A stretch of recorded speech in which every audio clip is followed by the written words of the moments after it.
Another delay in the ANC KwaZulu-Natal elective conference as a last-minute court interdict requested by 4 disgruntled regions is granted. Former President Jacob Zuma fires a warning shot to his detractors as his corruption case is postponed to the 27th of July. Very good evening. This is eNews at 8. I'm Tony Ndoro. Good to have you with us. Now, a last-minute court interdict has stopped the KwaZulu-Natal ANC's elective conference from going ahead. Disgruntled members from 4 regions filed the urgent application at the High Court in Pietermaritzburg. Let's get the latest now on that story from Colim Gambi, who's in Richards Bay. Now, Coli, yes, you know, the interdict was granted, but now we hear that the conference is going ahead. Give us the latest. Well, good evening, Tony. Yes, I can confirm that the leadership, one of the leaders here, the interim structure that is leading the province of KwaZulu-Natal, Mike Mabuyakulu, who is the convener, confirmed to us that essentially this conference, which was meant to be an elective conference that was supposed to announce a new leadership this weekend, is now no longer going to be an elective conference. It's now going to be a consultative conference. And much to the disgruntlement of the delegates who are actually inside this conference, Peter, let me tell you right now, Peter, that as we speak, the leadership, the provincial leadership, the interim structure, is currently meeting with the national leadership of the ANC. Among those leaders that are there, Gwede Mantashe, I saw him earlier today. Also, Begicele is also part of that leadership. And the members that you hear singing down there, Peter, very, very angry at the decision, last-minute decision of the court to interdict this particular conference. Okay, now this sounds like one of those things where we are here anyway, so let's do something. We still have the same problem we had from last year where there is no leadership in KZN. Also, let's go back to what were the grievances from these provinces, especially Moses Mabhida region, sorry. What were their grievances in the first place? It's very important that you touch on that particular subject, Peter, because it's important for us, Tony, to remind ourselves as to why we are here today. And by the way, it's very strange or almost coincidental, Tony, that the court ruled this afternoon, as it was interdicting this conference, that the complaints that were brought by the applicants, some of the grievances were that the members who were attending this conference, they may not necessarily be members or valid branch members of some of the regions of the ANC here, and that also there has been the issue of gatekeeping. The third issue, Tony, was that of violence that we saw in the lead up to this particular conference. So the applicants in court saying that these are some of the reasons. Now, the third issue, which is the violence issue, Tony, was the one that was not really as pronounced when this particular conference that nullified the leadership back in September of 2017, that particular issue wasn't prominent, but now it has become prominent. So the initial 2 issues that I put to you earlier, that of gatekeeping and the verification process of who participates in these conferences, was actually the main reason why this conference was interdicted, and these were the very issues that led to the leadership that was elected back then in November of 2015, actually forcing the court to say that that conference, which elected that leadership, was unlawful. All right, Colim Gambi there talking to us from Richards Bay. So the conference is taking place, but it's now a consultative conference, not an elective conference. Now, former President Jacob Zuma made a brief appearance in the KwaZulu-Natal High Court in Durban earlier today. State Advocate Billy Downer says Zuma's lawyers sent in representatives too late and they had no time to respond. If you missed it, here's a wrap of what happened in and outside of court. My Lord, if that suits your Lordship and if the court is in agreement with those arrangements, then we would ask that the court adjourn this matter for those reasons to the 27th of July. By that date, it will give us sufficient time to obtain clarity around the funding so that we then would be able to, in consultation with my learned friend, map out a sort of timetable, as it were, which we would then be able to present to court. The matter is adjourned to the 27th of July 2018.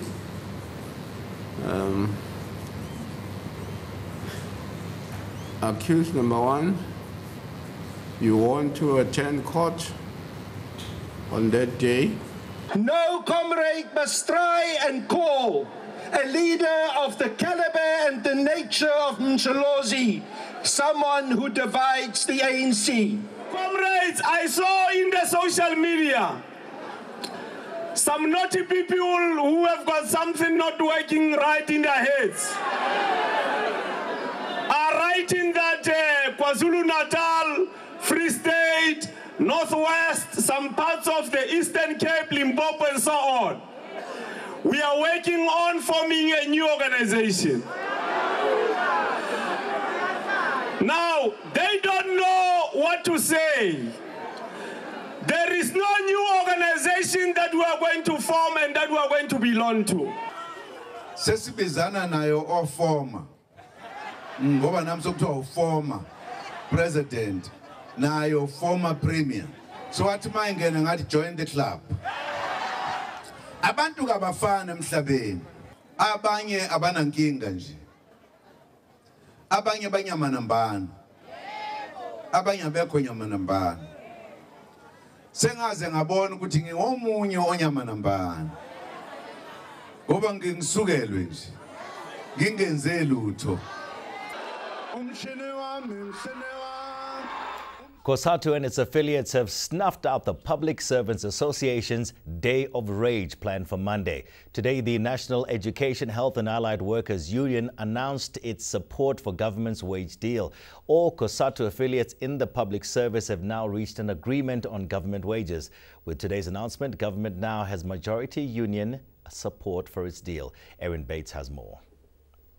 Earlier this week, the PSA was gung-ho about a public sector strike planned for Monday, vowing to lead a disruptive day of rage that would hit government services. However, representatives of all COSATU's public service unions now agree to the deal.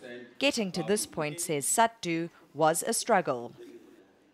The negotiations took place under very difficult conditions, including the credit rating agencies threatening the sovereignty of our country.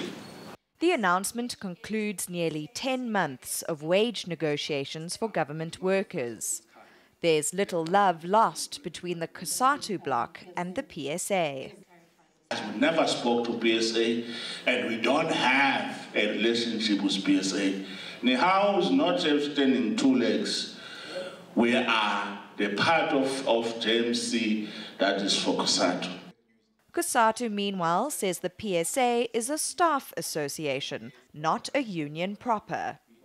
Mudslinging aside, government's offer and increases must now be implemented. Employees paid on the 15th will receive a separate back pay deposit before the end of June. Those paid at the end of the month will receive back pay at the end of June. Married couples with both spouses in public service will no longer be paid as a pair and will each receive an individual housing allowance of 1,200 rand. Workers who are on the Sapphire Gems option will also be upgraded to Emerald. Erin Bates, Johannesburg. Coming after the break, South Africa has been voted onto the UN Security Council as a non-permanent member. Stay with us.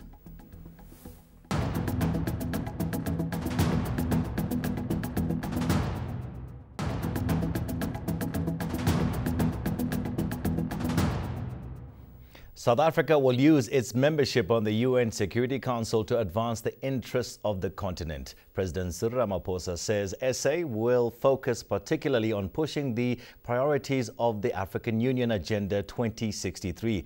Ramaphosa was responding to news that South Africa has been voted onto the UN Security Council as a non-permanent member from 2019 to 2020. It's the third time in a decade the country has won a place. South Africa was the only African country standing. Its candidature to represent the East and Southern African Group was endorsed by Southern Africa last year and the AU in January. We wish to express our sincerest gratitude to member states at the UN General Assembly for supporting South Africa's candidacy for the non-permanent seat of the Security Council for the period 2019-2020. We are honored and humbled with this gesture and confidence. Job losses at Eskom may be on the horizon as the power utility aims to cut costs and return to profitability. That's the word from energy and finance analysts as Eskom and trade unions face off over salary increases. The state energy provider insists there will be no wage increases for staff this year, and workers have threatened to strike. Nicholas Bauer brings you the story. We are technically in ICU. We need this company needs to be resuscitated. Eskom is on the ropes, and it's freezing wages as it attempts to steady the ship. Our revenue has been growing over the last 10 years by about 1%, and our costs have been going on average, especially coal, by about 15%. If your revenue is not improving but your costs are going up, clearly you are heading for trouble. There has been a marginal improvement in Eskom's finances since a new board was appointed in January. The company raised 43 billion rand in capital, 22% of its required funding for the new financial year. But borrowing money to pay fixed costs won't improve the situation. Eskom employees, like any other employee, has a valid expectation that if I do all my KPIs, I'm going to get a particular increase, even if it's just at the rate of inflation. So, of course, what has happened here is that Eskom has been unable to contain its costs historically, and at least specifically over the past 10 years, which means that they've seen their wage bill ballooning at a far greater rate than their revenue and every other sort of income stream that they have. So at some point in time, they need to start reversing that trend. For now, Eskom won't admit to any plan to trim its workforce, but the writing may already be on the wall. Eskom is now really acknowledging that their workforce is simply too bloated for the type of revenues and the type of production that they engage in. So Eskom is probably hoping at some point in time that a lot of employees, when they hear the number of 0, are simply going to walk away, and then they'll simply fail to replace these employees. So it becomes a natural attrition, and that's how you start reducing your wage bill. As of Friday afternoon, wage negotiations remained deadlocked. Nicholas Bauer, Johannesburg. Analysts have also warned of the crippling effect a strike by Eskom workers could have on the country. Malungelo Boy has more. This could what happens if Eskom workers go on strike, as unions have threatened to do so from Monday. If the strike goes ahead, electricity blackouts are likely to occur. In the normal sense of the word, it means 100% shutdown over the whole grid from Cape Town to Messina. And that is something that needs to be planned. It's not just a question of pulling the plug, because if you just pull the plug, you'll incur so much damage you probably won't be able to switch on again. Depending on how long the blackout lasts for. If it lasts for longer than 24 hours, the transformers cool down, get precipitation, and if they then switch them on again, a lot of them will start exploding because they're not in good condition. Blom says the individual unions' decisions will determine whether blackouts occur. I think the unions are very serious. They are very upset about the situation as far as the increases are concerned. Eskom says it's working to ensure blackouts are avoided. From our side, we do have contingency measures that we can activate to make sure that we keep the lights on. But that will be something that is, I would say, sort of a short term, or just to keep us going for a period of time. For now, South Africans can only wait and see whether Eskom employees will make good on their threats come next week. Malungelo Boy, Johannesburg. U.S. celebrity chef and CNN host Anthony Bourdain has died aged 61. Bourdain was found dead in a hotel room in France. He was working on an upcoming episode of his award-winning CNN series Parts Unknown. His career catapulted him from cooking at New York's top restaurants to dining in Vietnam with former President Barack Obama. The chef's death comes days after an American designer was found dead in her New York apartment. Suicide rates remain very high in the U.S.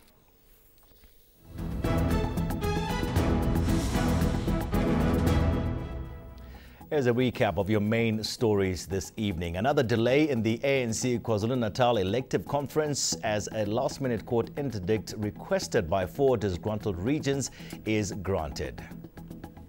Former President Jacob Zuma fires a warning shot to his detractors as his corruption case is postponed to the 27th of July. After the break, we'll bring you your weather details and all your entertainment news, including Kanye West claiming he has superpowers. Stay with us.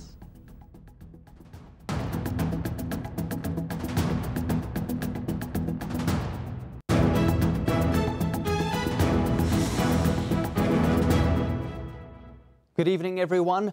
After a long work week, the weekend is now upon us, so let's take a look at Saturday's conditions. And a cold front is going to be making landfall over the southwestern parts. That will spread rain across most of the Western Cape during the course of the day, and we could even have some very good falls of rain for the mountainous parts of the province. But for the rest of the country, it's going to be another clear and dry afternoon, and it's going to be pleasantly warm for many places. But in the Northern Cape, we'll see a change in conditions taking place as cloud cover moves in over the western parts in particular, and by evening there could be light rain for Calvinia and Sutherland. The rain starts up earlier in the day for Cape Town as well as the Cape Winelands, where we could see as much as 30 millimetres of rain, especially in the morning, and rain will sweep across the province as the day goes on. But it stays dry for the Eastern Cape ahead of that cold front, with bergwind conditions pushing temperatures into the upper 20s for some areas closer to the coast. It's also going to be a warm day in KwaZulu-Natal with sunshine expected for all of the province and a sunny afternoon expected for just about all of Mpumalanga, although it is once again going to be a very chilly start to the day, especially for the high-lying parts of the province. Warm and dry in the afternoon across Limpopo with sunny weather continuing in this area and more of the same expected into the northwest. Temperatures in the mid-20s in the afternoon, but it will be an icy start to Saturday in the province. Similar for the Free State, Smith drops down to -3 overnight but climbs to a pleasant 22 in the afternoon. And finally, crossing over into Gauteng, icy start to the day for Vereniging. Johannesburg staying well above freezing overnight, while Pretoria reaches a high of 24 degrees on Saturday afternoon. Let's look ahead to Sunday, and we're going to have a big drop in temperature for the Eastern Cape, along with rain over that province. And for the finishers of the Comrades Marathon, there could be some rain in Durban by late afternoon, and showers persist over KZN for Monday, while it's going to be sunnier and warmer in the west.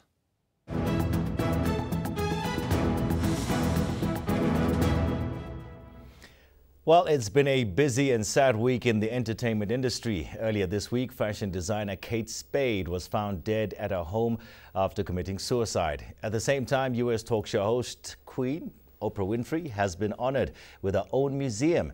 And Kanye West says he suffers from a mental condition which has become his superpower. Here's Lindy Wesitole with some more on these stories and others. This week started on a sad note. Handbag and fashion designer Kate Spade was found dead in her New York home. Police say she may have committed suicide. Her husband, Andy Spade, says she suffered from severe depression following their 10-month separation. The 55-year-old designer owned a billion-dollar handbag line that was created in the 1990s. There are over 140 retail stores in the US. Kanye West says he's been diagnosed with a mental condition. He was speaking to radio host Big Boy on Big Boy TV. Kanye, also known as Yeezy, has described his condition as a superpower. The rapper did not further elaborate on this extraordinary condition, though. If you were doubting the power of O, and by O I mean Oprah, then you need to stop that right now. She has an entire museum dedicated to her. The National Museum of African American History and Culture in Washington, D.C. unveiled an exhibition called Watching Oprah, The Oprah Winfrey Show and American Culture. It celebrates the media mogul and philanthropist for her contribution to the African American culture and society as a whole. Curators at the museum describe her as, quote, an African American woman who becomes the person America turns to. And lastly, singer Sierra and her husband Russell Wilson may soon be owning a baseball team. The singer took to social media to share her excitement about being one of only a few African American women to have ownership in a Major League Baseball franchise. She says she hopes this business move would empower more women to get involved in sports ownership. It needs to be in Portland. I'll see you.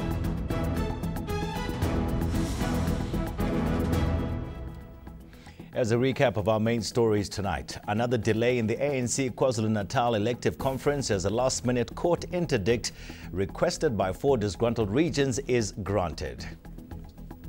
Former President Jacob Zuma fires a warning shot to his detractors as his corruption case is postponed to the 27th of July.